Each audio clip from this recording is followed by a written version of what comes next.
Imagine você ir a um hospital, esperando ser atendido, bem cuidado pelas enfermeiras, pelos médicos.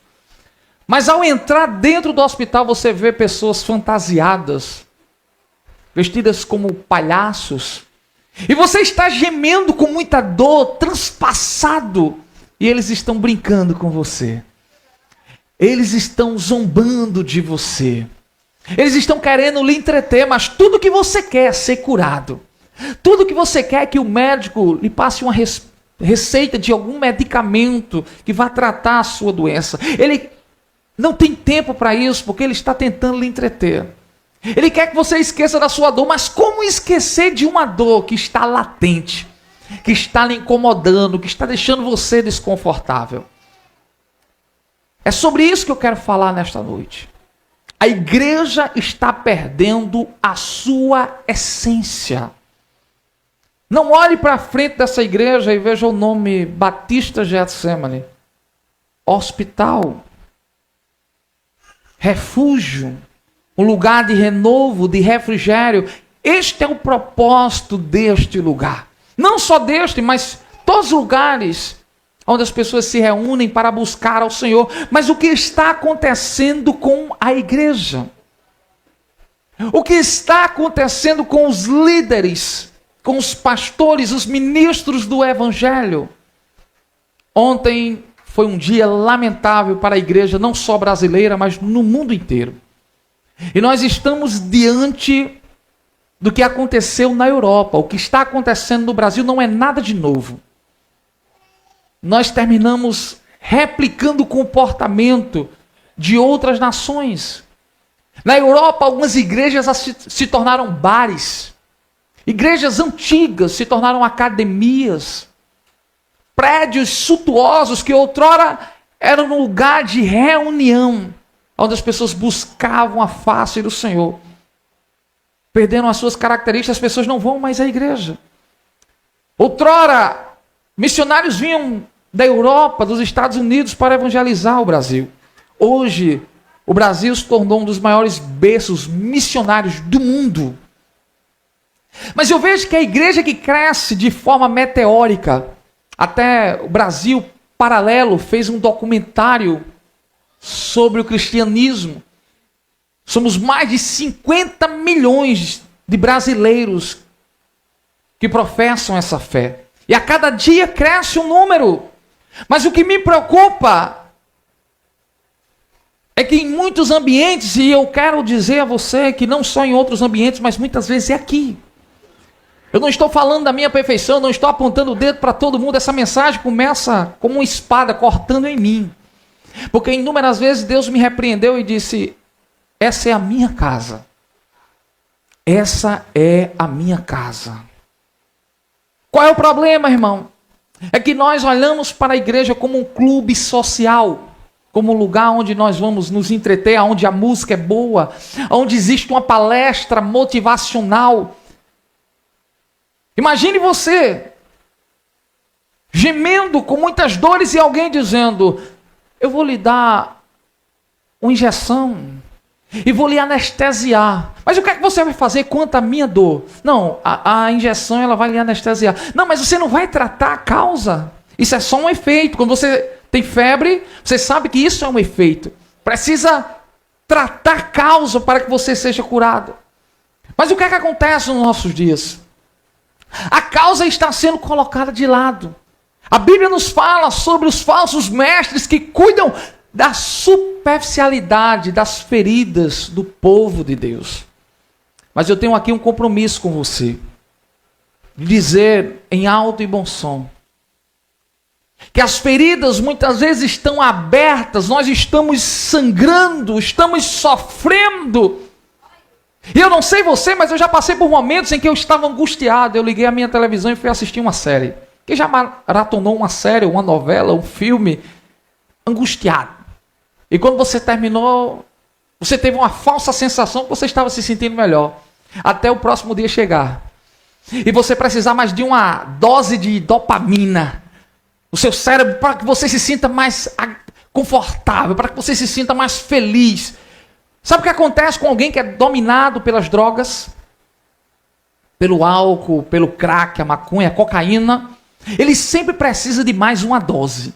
E a palavra para o teu coração é: você não precisa de mais uma dose.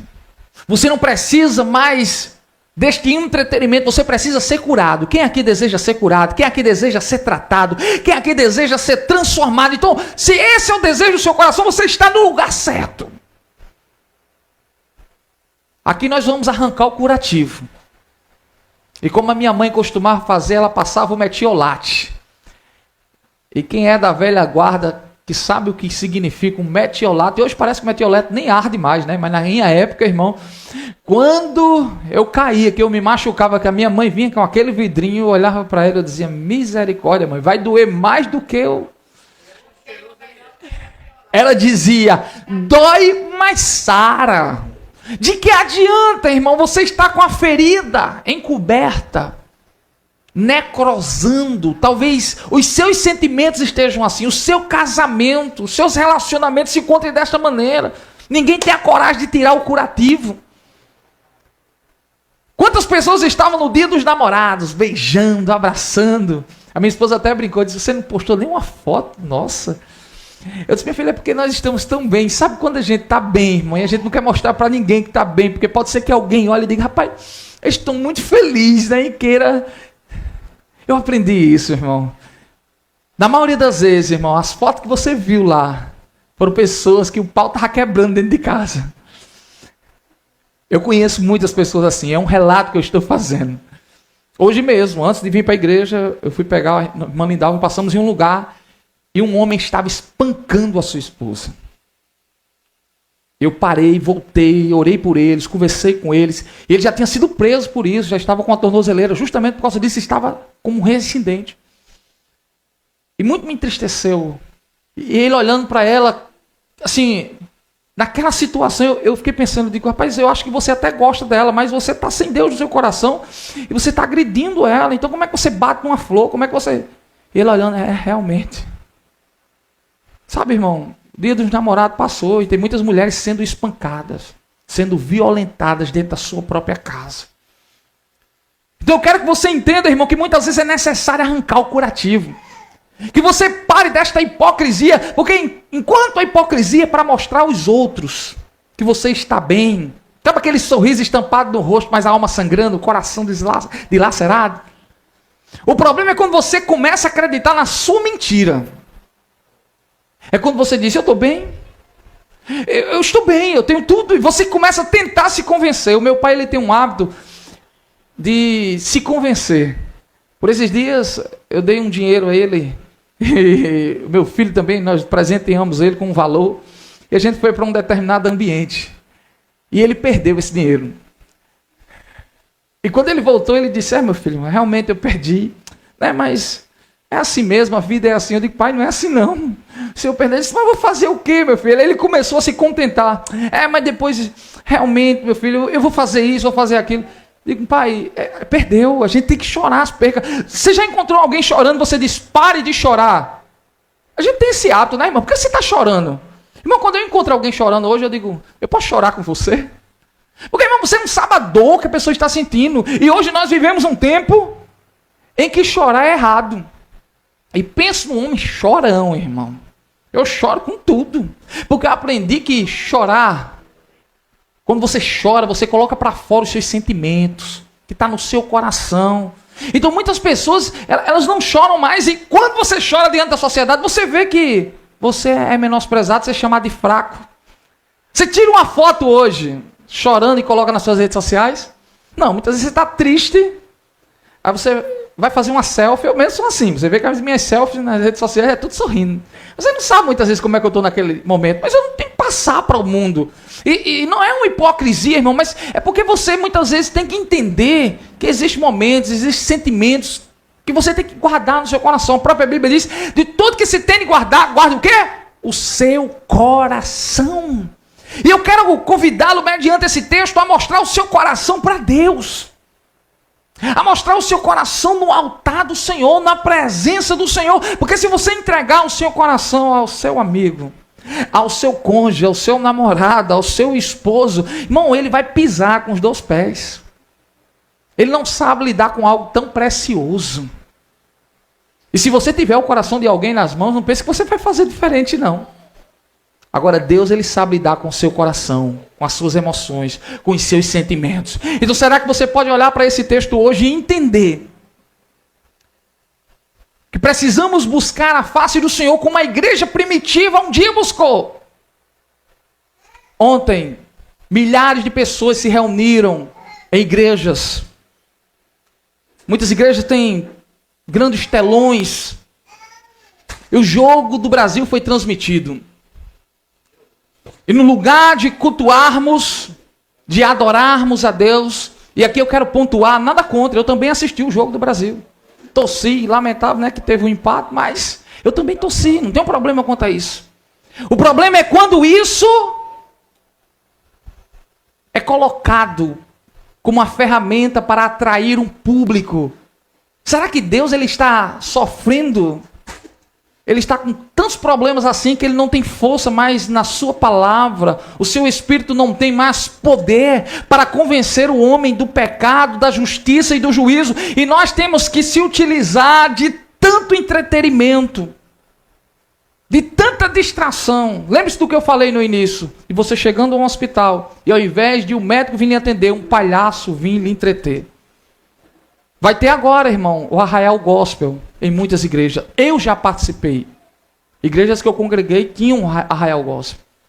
E naquela época eu não achei nada demais. Hoje eu entendo, irmão, que nós não precisamos ser parecidos com o mundo para cuidar, para que Deus transforme a vida das pessoas, para que elas sejam curadas. Nós precisamos entender que nós temos autoridade, a palavra de Deus revelada aos nossos corações. Talvez o que você precisa não é assistir o jogo da Copa para se sentir bem, porque eu particularmente assisti e me senti muito mal.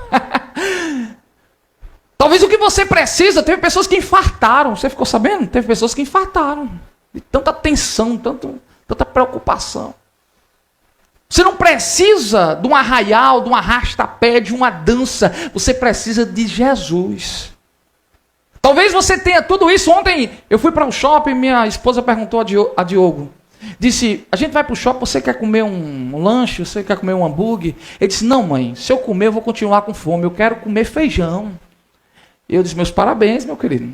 Meus parabéns. Você está aprendendo com o papai numa reeducação alimentar. Porque eu entendo, irmão, antigamente não. Eu trocava facilmente uma boa refeição por um McLanche. Mas hoje eu entendo que aquilo não é nutritivo, é o fast food. E nós estamos vivendo a época do fast food da fé.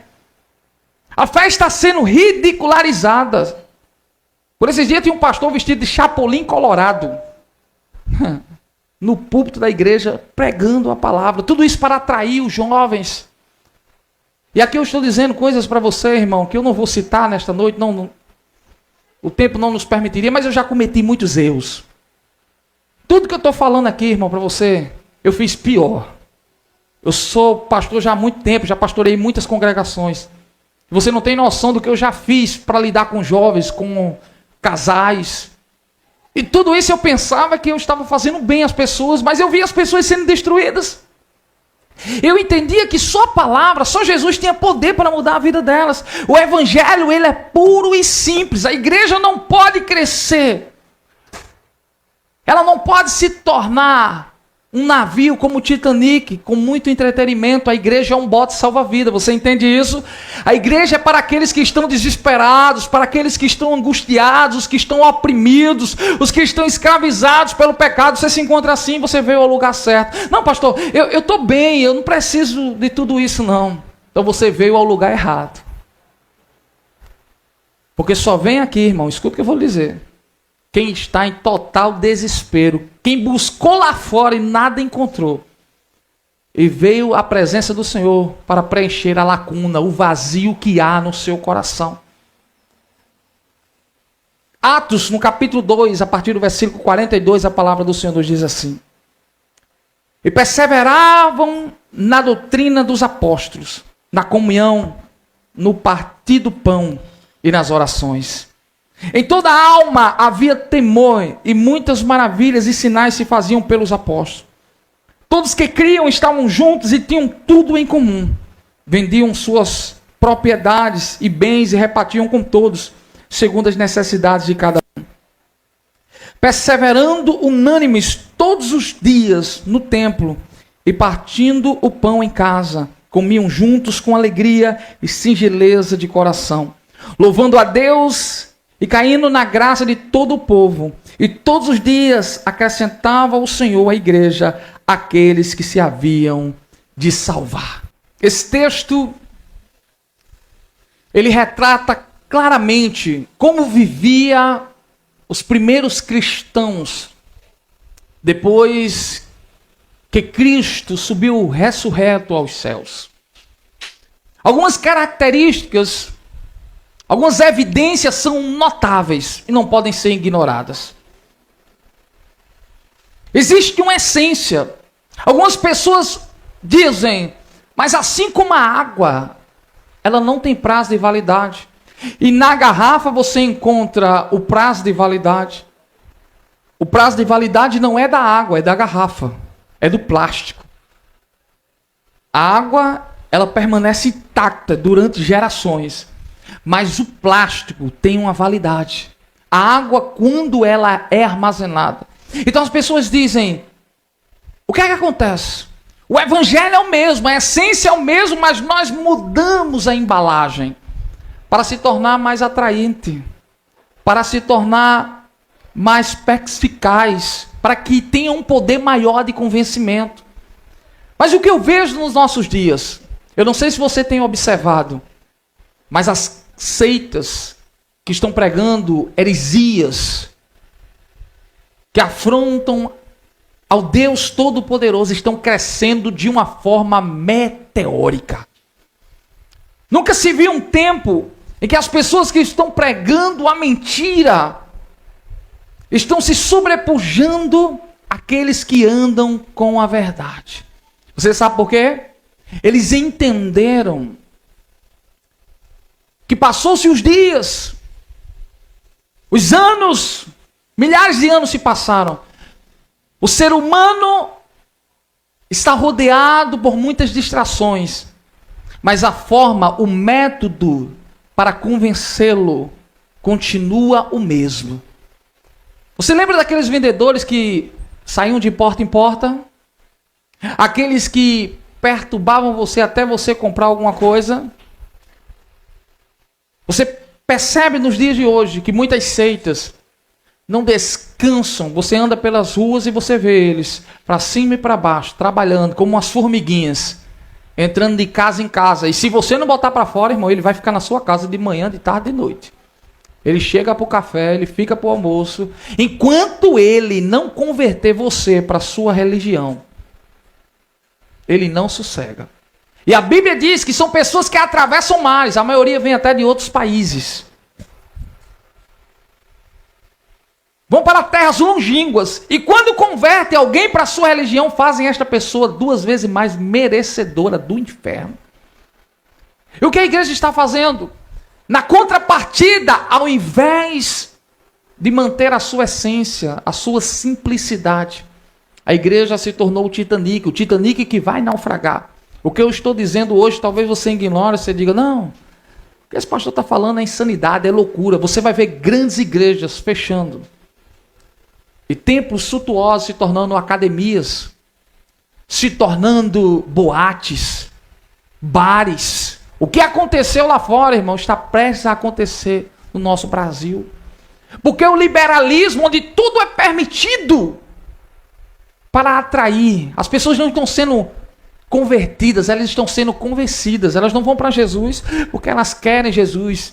É porque elas querem o que a comunidade pode lhes oferecer. Elas querem se divertir, elas querem fazer parte de algum grupo. Mas eu convido você a entender nesta noite que o mais importante não é fazer parte de uma comunidade. O mais importante é conhecer Jesus.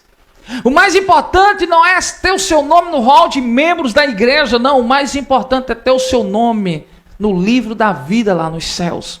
Você não pode, irmão, se acomodar e pensar que viver em um navio prestes a afundar vai te levar para o destino desejado. Não, você precisa olhar para esse texto e ver que assim como a igreja primitiva vivia, nós devemos viver nos nossos dias. E existem alguns princípios, alguns marcos que não podem ser removidos. E talvez você que está escutando esta mensagem, você precisa olhar para as Sagradas Escrituras, analisar quem você está ouvindo, porque a igreja hoje ela está transpondo paredes. Enquanto nós estamos aqui, tem 2 celulares filmando. Somos poucos aqui. Mas para você ter uma ideia, conseguimos alcançar milhões de pessoas através das redes sociais. Numa igrejinha pequena como essa, que aos olhos de muitos é insignificante. Hoje conseguimos alcançar milhões de pessoas. A igreja ela está transpondo barreiras. Tem pessoas que nos acompanham em Angola, nos Estados Unidos, em muitos outros países. Então talvez você não entenda o que eu estou pregando aqui hoje. Você diga, não, eu não faço parte de nenhuma igreja. Talvez você congregue aqui. E você diga, eu não sei por que o pastor está falando isso. Porque hoje você não é só pastoreado por mim. Você é pastoreado por muitos outros pastores. Pastores que muitas vezes são falsos profetas. Eles não estão para cuidar das ovelhas, eles querem entreter os bodes. Eles não estão preocupados em levar as pessoas para o céu. Eles estão preocupados que elas vivam confortável na terra. Eu fui pregar em uma igreja tradicional de mais de 20 anos, inclusive batista como a nossa. Você talvez conheça, uma grande igreja, suntuosa. E o pastor me chamou no gabinete e disse, olha Diego, eu sei que tu gosta de pregar sobre arrependimento. Deus te usa, tu é um instrumento nas mãos do Senhor, mas o povo já tem tanto problema, não prega sobre isso não. Não prega sobre o inferno, sobre condenação eterna. Não, diga que Deus vai resolver o problema do povo, que o povo vai ser curado. Que eles vão ver uma vida boa e agradável. Eu disse, meu pastor, se o senhor me entregar o microfone, a primeira coisa que eu vou dizer, irmão, Jesus está voltando, se arrependa. Ele não acreditou não, quando ele me entregou o microfone, foi a primeira coisa que eu disse. Eu preguei naquela noite sobre arrependimento, sobre quebrantamento. Quando terminou, ele olhou para mim e disse, mas rapaz, eu falei contigo, tu não entende nada. Porque não dá para entender, irmão. Eu não posso ver você andando em direção ao inferno, olhar para você e dizer, tá tudo bem. Qual é o pai que ama o seu filho e vê ele na dependência das drogas, e vê ele escravo da prostituição, do lesbianismo, do homossexualismo, e diz, está tudo bem? Um pai que ama o seu filho repreende. E como ministro do Senhor, eu preciso dizer a você nesta noite, que muitas vezes nós estamos com o nosso coração inclinado na direção errada. Eu cheguei para um amigo e disse assim, meu irmão, eu fico feliz de você ter saído daquela igreja, porque aquele seu pastor é um falso profeta. É um cão guloso. Ele está destruindo a sua vida. Eu fico feliz de você estar em uma igreja séria, que prega a palavra. Tem muitas igrejas remanescentes. Muitos pastores sérios, irmãos. Então, talvez você diga, não, mas eu gosto tanto de ouvir aquele pastor falar. O que ele fala é sobre a Bíblia. Ele expõe as Escrituras. Ou você gosta de ouvir ele porque ele massageia o seu ego. Porque ele prega de acordo com os seus desejos. A Bíblia diz que nos últimos dias as pessoas terão comichão nos ouvidos, porque elas não suportarão ouvir a sã doutrina. Elas amontoarão para si, mestre segundo os seus próprios desejos. Está lá em 2 Timóteo, no capítulo 4. Tem pessoas que congregavam conosco e dizem, pastor, se o senhor pregar mais uma vez sobre fornicação, eu saio da igreja. E eu estou falando, irmão, de pessoas com mais de 70 anos na prática da fornicação. Talvez você não saiba o que é fornicação, você não tem esse conhecimento, mas é a relação sexual antes do casamento. E ele vivia com outra irmã nessa situação. Ele disse, pastor, a próxima vez que o senhor pregar, eu saio da igreja, porque eu me sinto confrontado, pastor. Eu digo, irmão, eu desejo que esse confronto mude a sua atitude e o senhor ande em santidade. Resultado, irmão, eu preguei novamente, saiu ele, mais umas 20 pessoas da igreja. A igreja já pequenininha, era outra igreja que eu pastoreava. Imagina sair 20 pessoas de uma vez só. Aí disseram para mim, mas pastor, saiu, o senhor vai fazer o quê? Eu digo, continuar pregando. Porque eu não negocio, irmão. Está vendo essa igreja? Poderia estar hiperlotada. Eu trabalho com as redes sociais, eu sei o que funciona, irmão. Eu sei o que viraliza. Eu sei o que convence as pessoas. Eu sei trazer uma mensagem de alta ajuda e palatável. Mas eu digo com toda sinceridade, temos agora alguns visitantes aqui nesta noite, e talvez vocês nunca mais voltem aqui. Você diga que aquele pastor é doido, o que é que ele está falando? Ele está indo na contramão do que muitos estão falando lá fora. Está dizendo que está tudo certo. As igrejas estão crescendo de uma forma meteórica. Eu estou pregando para você aqui, mas eu abri mão de estar pregando e pastoreando igrejas com mais de 600 pessoas. Porque eu sabia que lá a mensagem que eu ministrasse no púlpito não seria muito bem recebida, até pela liderança da igreja. Aqui não, irmão, eu prego, vez ou outra, alguns irmãos puxam a orelha, pastor, foi pesado. Eu digo, irmão, e vai doer mais. Eu tenho essa liberdade de pregar na autoridade de Cristo e dizer, irmão, coloque a sua vida no altar. Eu não estou dizendo só para você, eu estou dizendo para mim. Eu preciso colocar a minha vida no altar porque Jesus está voltando, os sinais estão se cumprindo. Você não pode andar de mãos dadas com o mundo e dizendo, eu estou indo para o céu. Cheguei na casa de uma irmã, ela estava com uma piola de cigarro numa mão, com a garrafa de bebida na outra, e dizendo, pastor, meu esposo morreu e foi para o céu, e daqui a uns dias eu vou me encontrar com ele lá. Eu disse, desse jeito, meu irmão. O negócio está tão bagunçado, irmão, que os pastores estão se embriagando. Por esses dias, um pastor amigo nosso aqui de Tibiri, muito conhecido, olhou para a esposa e disse, eu não me contento só com você não, eu quero ter outras mulheres. Muito conhecido aqui. Eu cresci ouvindo este homem pregar, ele destruiu o ministério que Deus colocou em suas mãos. Você não tem noção do que está acontecendo, irmão, as pessoas saem do púlpito direto para o motel. Você não tem noção dos escândalos. E as pessoas sabem. E por que elas permanecem? Porque é divertido. Tem um entretenimento. Não se está preocupado com o caráter. As pessoas estão preocupadas com a performance. Quem é que você está escutando, irmão? Quem é que está influenciando sua vida? As meninas hoje são loucas por Virgínia, né, irmão? Uma das maiores influências do nosso país. Mas o que é que ele está ensinando a você? Qual é a influência que ela tem sobre a sua vida? Eu fico triste quando eu vejo um crente, irmão, acompanhando o rancho lá de Carlinhos Maia. E dizendo, eu gosto daquilo ali, eu me sinto bem, eu sinto prazer. Quando eu vejo um crente se deleitando no Big Brother, imagina Jesus voltando, irmão. Você assistindo a Fazenda. Ah, pastor, mas isso não tem nada demais. Talvez para mim não vai mudar nada na minha vida, mas na tua vida vai mudar. A Bíblia diz que aquele povo andava em santidade. Olha alguns princípios que aconteciam naqueles dias. Mantenha a sua Bíblia aberta. Serei breve, não vou me prolongar, mas quero que você entenda isso. O capítulo 2. Perseveravam na doutrina, versículo 42, na doutrina dos apóstolos, na comunhão e no partir do pão e nas orações. A primeira verdade que é estabelecida, eles perseveravam na doutrina. Eles não removiam esse princípio. Eu pergunto a você, irmão, qual é a doutrina que você está perseverando? É a que um pastor está dizendo? Outrora nós criticávamos como protestantes a igreja católica e dizíamos, eles não leem a Bíblia. Irmão, você tem lido a Bíblia? Porque o protestantismo, ele se iniciou com a revelação das Escrituras. Martinho Lutero, ele começou a traduzir a Bíblia. As pessoas começaram a ter acesso e ver que o que os padres falavam não era uma verdade absoluta. Mas o que está acontecendo hoje? Por esses dias eu encontrei com uma pessoa e a pessoa disse, o meu pastor disse que não tem nada a ver. O abençoado veio me fazer a pergunta. Irmão, muitas vezes a pessoa pergunta a quem vai dizer a verdade. Ela quer ouvir a verdade, ela só não quer mudar de atitude. A pessoa chegou para mim e disse, pastor, o que é que o senhor acha de eu vender bebida? Eu disse, meu irmão, eu fiquei sabendo que tu tá rico. E muito rico, acho que já deve estar até milionário. Ele disse, mas é pecado, pastor, eu vender bebida?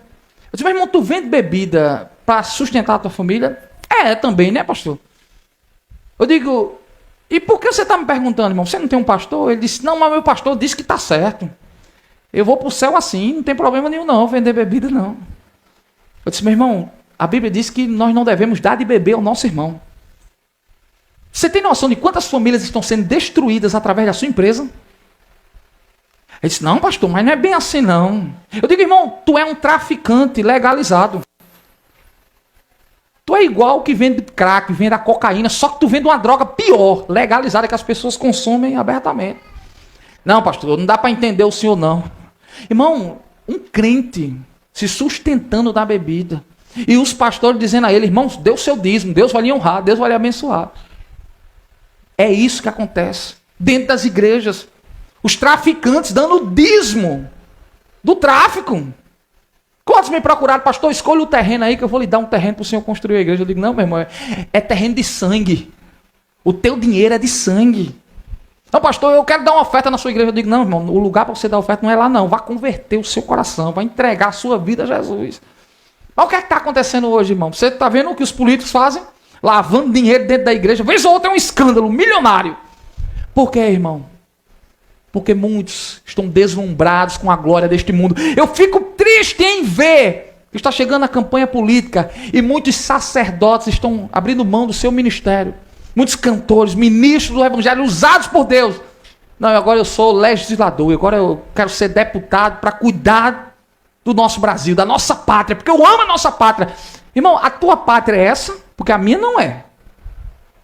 A tua pátria é essa, irmão? A tua pátria é essa camisa mesmo, verde e amarelo? É isso mesmo, é? Essa bandeira é ordem e progresso, que está tudo um caos. A minha pátria é celestial. Nós estamos nessa terra. Ah, pastor, mas vamos viver alienado? Não, irmão. Nós somos embaixadores dos céus aqui na terra.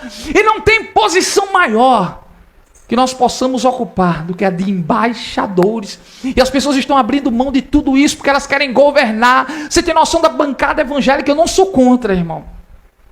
Eu não sou contra irmãos que desejem entrar pelo caminho da política e possam fazer leis que beneficiem o povo de Deus. Eu não sou contra. Eu sou contra pessoas que são ministros do evangelho, que são atalaias que Deus levantou nesta terra, que abrem mão do seu ministério, deixam de ganhar almas, e agora eles querem ganhar os pleitos, eles querem legislar leis. Não, irmão, o evangelho transcende tudo isso, ele vai muito além. Então o verdadeiro evangelho está descrito aqui, a essência continua a mesma. Eles perseveravam na doutrina. Será que você pode chacoalhar o irmão que está do seu lado e dizer assim, persevere na doutrina, abençoado? Será que você pode dizer para o irmão que está do seu lado, persevere na doutrina?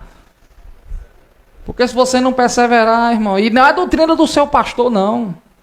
A Bíblia diz que quando Paulo pregava os bereanos, eu quero ver se o que ele está pregando está aqui mesmo, se é verdade. Eles perseveravam na comunhão, eles perseveravam no partir do pão. Você já viu o individualismo que acontece no nosso meio? A Bíblia diz que naqueles dias, irmão, quem tinha muito, compartilhava o que tinha com aqueles que não tinham nada. Hoje o irmão passa no seu carrão importado, e se estiver chovendo, ele passa pela poça de lama para molhar o irmãozinho que está vindo a pé para a igreja. Eu conheço muito que diz, pastor, não dou carona não para sujar meu carro. Eu digo, infeliz, tu só tem carro porque Deus te abençoou. Então tem compaixão do irmãozinho que anda a pé. Quando tu vê ele, bota ele para sujar teu carro, abençoado. Mas o individualismo é você comendo friboi, do bom e do melhor na sua casa, o irmãozinho lá não tem nem ovo, não tem nem um cuscuz seco para comer. E não nos preocupa, isso não nos incomoda. A gente fecha os olhos. A gente se encontra aqui no domingo e amanhã você vai ligar para alguém para saber como é que ele está? Você vai se preocupar durante o decorrer dessa semana? Você vai na casa de alguém, irmão? Você diz, eu não tenho tempo nem de cuidar da minha vida. Como é que eu vou cuidar da vida dos outros? Mas a Bíblia diz que eles se preocupavam de estar sempre em comunhão, no partir do pão e nas orações. Você não tem tempo para orar. Você não tem tempo para perseverar na doutrina. Você não tem tempo de cuidar de ninguém, porque você não cuida nem de você. Essa é a nossa realidade. Eu não estou falando a sua, não, estou falando a minha. Em toda a alma havia temor, e muitas maravilhas e sinais se faziam pelos apóstolos. Você está vendo maravilhas acontecendo, irmão? A não ser aquelas frajutas que alguns apóstolos de Araque estão fazendo. E o cego viu, por esses dias minha mãe disse, Diego, está chegando um homem de Deus aí. Eu digo, mãe, quando é muita farinha, é pouca carne. Aí disse, não, Diego, mas tu viu o cartaz? Era um deficiente, com as duas muletas para cima. Aí diz, Diego, Deus faz... Eu digo, mãe, não vamos não, mãe. Eu já pesquisei sobre esse rapaz e eu já vi que o negócio não é bom não. Minha mãe insistiu tanto que eu fui, irmão. Quando eu cheguei no Parque do Povo, aí o povo estava lá, os americanos, missionários americanos, pegava quem estava nas cadeiras de roda e jogava no chão. Aí o missionário orava, e vai ser curado e vai andar. E quando pensava que não, acaba se arrastando lá, ele botava na cadeira de novo. Eu digo, meu Jesus... Pobrezinho do rapaz, acabou de ser colocado no chão. Aí quando eu pensei que ia parar, ele jogava no chão de novo. Ande! Eles não andavam. Falsos profetas, irmão. E muitas vezes querem no emocionalismo, mexer nas suas emoções. Eles treinam, eles se preparam na sua psique. Mas a Bíblia diz que naqueles dias aconteciam milagres. Se o Wilson vivesse naqueles dias, irmão, Você ia ver o Wilson aí enxergando. Você crê não, irmão? Eu creio. Eu estou todo dia aqui orando. Quando eu estou pregando aqui, eu estou olhando para o Wilson, dizendo, Deus, abre os olhos dele. Porque tu já imaginou ele naquela feira, irmão, com aquele microfone, com os olhos abertos, olhando dentro dos olhos do olho dos outros e dizendo, Jesus me curou, Jesus abriu os meus olhos. Eu creio, irmão. Você não crê não? Eu creio. Porque nós estamos perseverando na oração, nós estamos perseverando no altar do Senhor, na comunhão com os nossos irmãos. E Deus, assim como Ele operou no passado, Ele pode operar nos nossos dias. A Bíblia diz que aconteciam milagres, maravilhas. Todos os que criam estavam juntos, tinham tudo em comum. Olha o que eles faziam. Será que você tem coragem, irmão? Eu mesmo não tenho, eu vou mentir para você não. Eu preciso chegar nesse nível aqui. A Bíblia diz que Barnabé vendeu uma grande propriedade e pegou o dinheiro e colocou aos pés dos apóstolos e disse, isso é para obra. Você tem coragem, irmão, de vender sua casa? Vender seu carro? Foi o que Barnabé fez. Ele disse, a obra missionária carece. Eu não venderia minha casa, eu vou morar onde, irmão? Mas Barnabé, ele fez isso. Olha o que ele fez. Vendiam suas propriedades e bens e repartiam com todos, segundo as suas necessidades. Será que você tem coragem, irmão, de vender alguma coisa sua para suprir a necessidade do irmãozinho do seu lado? A gente quer acumular mais, né, irmão? Se o carro é bom, a gente quer um melhor. Se a casa é boa, a gente quer um melhor. E o irmãozinho que se arrebente. Alguns dizem, se você vê alguém no sol, se você vê alguém descansando na sombra, puxa para o sol. O Wilson disse um dia desse aí que o camarada aqui... Se você vê alguém pisando no pescoço, como é esse negócio? Se você vê alguém morrendo, pisa no pescoço. Isso está acontecendo dentro da igreja, irmão. É o lugar que os soldados que estão abatidos, que estão feridos, são massacrados. Quando alguém diz, eu estou passando por uma necessidade, o que é que as pessoas dizem? É pecado. É pecado. Isso é Jesus descendo com um chicote. Aí quer dizer que aquele que está vivendo na fartura, que tem tudo em suas mãos, ele é abençoado por Deus? Não. Por esses dias um diácono chegou para mim e disse, pastor, eu estou revoltado com Deus, eu vou servir a Exu. Eu digo, por que, abençoadinho? Ele disse, porque o carro do meu vizinho, pastor, é uma caminhonete topada, o meu carro é um carro velho, quebrado, caiu nos pedaços, e na caminhonete dele ele colocou estampado lá, Exu, presente de Exu. Então eu vou servir a Exu, que o negócio lá é melhor.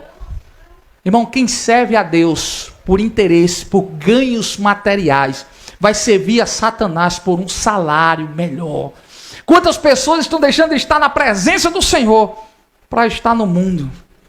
Eu vejo aqui alguns jovens. Eu vi o que eu passei com alguns jovens que outrora estavam nessa mesma situação. Eu lembro de um jovem que era o baterista. A maioria da igreja aqui conhece. Ele tocava, ele cantava, ele pregava. Era um instrumento nas mãos do Senhor. Mas um dia apareceu uma menininha bonitinha dos olhos verdes. Ah, irmão, pobrezinho do rapaz. Era muita areia para o caminhão dele. E ele olhou e disse, pastor, eu amo aquela menina. Eu disse, irmão, aquela menina é uma ímpia, aquilo é uma treva, aquilo é o cão e mais chupando manga. Ele disse, não, pastor, mas eu amo. Sabe Sansão com a Dalila? Disse, mas eu amo, pastor. Eu digo, aquela dali vai desgraçar a tua vida. Tem tanta princesa do Senhor aqui, irmão. Na época a gente tinha mais de 30 jovens. Tanta menina linda, temente ao Senhor. Rapaz, namora com uma menina. Pastor, mas aquela dali, os meus olhos chegam a brilho. Eu digo, tá certo, irmão. Ele estava muitas vezes na porta da igreja e a abençoada estava lá do outro lado, sentada, esperando ele sair. Resultado, irmão, esse menino se desviou, foi beber, entrou na farra. E você encontra ele hoje todo cheio de brinco, todo desmantelado. Aquele menino que era um baterista, irmão, pregava, era um instrumento nas mãos do Senhor, perdeu o brilho. Por quê? Que se apaixonou por uma Dalila. Tem gente, irmão, que se vê uma pessoa lá fora. Ai, meu Deus, eu me apaixono. Eu tinha um costume, irmão, quando eu era jovem, eu tinha um hábito que eu dizia, não, as meninas da igreja é tudo sem graça, eu vou buscar no mundo. Então, toda menina que eu encontrava no mundo, bonitinha, eu dizia, rapaz, eu só namoro com crente, então tu se converte logo que a gente começa a namorar. A menina dizia, não, amém, eu já entregava a vida a Jesus, mas continuava ímpia, era só capa. Estava na igreja, mas a igreja não estava nela, Cristo não estava nela. Era só a capa. E isso quase custou a minha alma, irmão. Porque o primeiro gole de bebida eu tomei da boca de uma menina. Foi de um beijo, eu nunca tinha bebido. Eu estava numa festa com ela e ela disse, meu filho, por que você não bebe? Todo mundo está bebendo aqui. Eu disse, mas eu não quero beber não, porque eu sou crente. Pia, irmão, numa festa pagando de madrugada, eu sou crente. Aí um amigo disse, mas tu já percebeu que tu bebeu a noite todinha na boca dela? Porque a menina não bebia não, era um alambique, mas era uma capa de revista, a menina linda. Resultado, irmão. Naquele dia eu tomei o meu primeiro colo de bebida na boca dela. No outro dia eu já estava bebendo na lata da cerveja. No outro dia eu já estava bebendo uísque, já estava bebendo vodka. E comecei a provar de tudo, porque Satanás é sujo, irmão. Sabe o que é que desviou Salomão? As suas mulheres. Então tenha cuidado com os seus relacionamentos. Andarão dois juntos se não tiverem de acordo. Você pode se unir a um jugo desigual. Tenha cuidado, irmão. É mais fácil a pessoa que está lhe atraindo lhe desviar do que você converter ela. Aí eu acho que eu vou ganhar para Jesus. Nem sempre você ganha, não. Na maioria das vezes você perde sua alma. Mas vamos continuar. Estamos encerrando. Tenha paciência com esse pastor. Olha só. Versículo 46. Perseverando unânimes todos os dias no templo. Onde é que eles perseveravam, irmão? Aonde? Só a nossa amada. Eles perseveravam no templo. Você já viu que as pessoas não querem mais vir à igreja? Você viu quantas pessoas faltaram hoje? Se tivesse todo mundo que congrega nessa igreja presente, não cabia, não. Mas as pessoas não querem mais perseverar no templo. E a Bíblia diz que naqueles dias não era 2 vezes na semana, não. A gente tem 2 cultos aqui, quarta e domingo. Eles perseveravam todos os dias. Sabe quando a fome é grande e você quer comer, você quer mais de Deus? Você precisa de fome de Deus, irmão. Quando eu tinha falta de apetite, minha mãe me dava uns negocinhos para eu tomar, né? Aquele xarope, comia igual um leão. Tinha até um negócio, a propaganda era essa, né? Toma o xarope para você comer igual um leão. Então, irmão, você precisa do xarope do céu para ter fome, para buscar a Deus, para estar conosco aqui na quarta-feira, estar conosco nos cultos, nos lares, culto ao ar livre, aqui no dia de domingo. Eles tinham fome de Deus. E a Bíblia diz, juntos com alegria e singeleza de coração, louvando a Deus e caindo na graça de todo o povo. E todos os dias acrescentava o Senhor à igreja aqueles que haviam de salvar. A Bíblia diz que as pessoas olhavam para eles e diziam, eu quero ser como eles. Eles caíram na graça do povo. Irmão, quando as pessoas olham para você, elas sentem paz, elas sentem repulsa. Como é que elas se sentem ao teu respeito? Porque eu não sei você, irmão, mas em alguns lugares que eu chego, a pessoa diz, quem é você, meu irmão? O que é que você faz da vida? Eu estou sentindo uma paz tão grande, olhe por mim. Você já teve essa experiência, irmão? A pessoa sente o brilho, ela percebe o brilho, ela percebe a graça que está sobre a sua vida. E é o que acontecia com aquele povo. E todos os dias as pessoas que viam a paz que estava neles. A alegria. Mas você já viu que a ruma de crente atribulado, irmão? Que passa na rua dando rabisaca. O teu vizinho gosta de você, irmão? Seu vizinho gosta de você? Ou ele lhe odeia? Porque na maioria das vezes, irmão, aquele crente que ainda não se converteu, ele tem problema com o vizinho de um lado, do outro. Ele diz, eu vou mudar de lugar. Tartaruga, para onde vai, carrega o casco. Tu vai brigar em outro lugar, irmão. Tem gente que é um problema na escola, é um problema no ambiente de trabalho, aonde chega é o problema, porque ele é o próprio problema. Mas você precisa entender, irmão, que você está rodeado de uma grande nuvem de testemunha. E as pessoas precisam olhar para você e ver Cristo em você, ver a misericórdia de Cristo. Hoje eu peguei 2 menininhos que estavam jogando pedra na minha casa. Eu digo, 2 abençoadinhos de Jesus. Aí chamei a mãe dos 2. Vem cá, a abençoadinha. Esses menininhos estão apedrejando minha casa, vão quebrar o vidro do meu carro, vocês fizeram isso? Eles disseram, a gente fez mesmo. Eu disse, mas olhe com misericórdia, são os abençoadinhos, eu fui pior do que eles.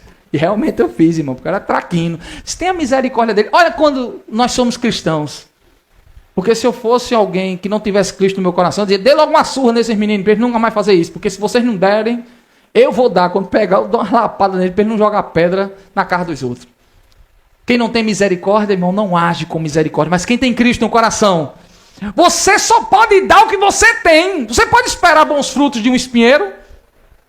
Você passa num pé de espinho e diz, eu quero chupar uma manga aqui. Vai ter uma manga lá, irmão? Vai ter uma laranja? Laranja, manga, banana, só tem no pé de manga. Só tem no pé de banana. É assim ou é? Então seja uma árvore frutífera, que você seja enxertado nesta noite na videira verdadeira, que você seja a igreja do arrebatamento, porque nós estamos vivendo nos últimos dias. É chegada a hora, irmão, que a trombeta vai soar, que vai se ouvir um grande alarido, E a Bíblia diz que naquele dia ele vai separar as ovelhas dos cabritos. E muitos vão dizer, mas em teu nome eu preguei, em teu nome eu falei outras línguas, em teu nome eu profetizei, em teu nome eu curei. O que é que ele vai dizer para essas pessoas? Apartai-vos de mim, vós que praticais a iniquidade, porque eu não vos conheço. Você quer ser conhecido por Jesus, irmão?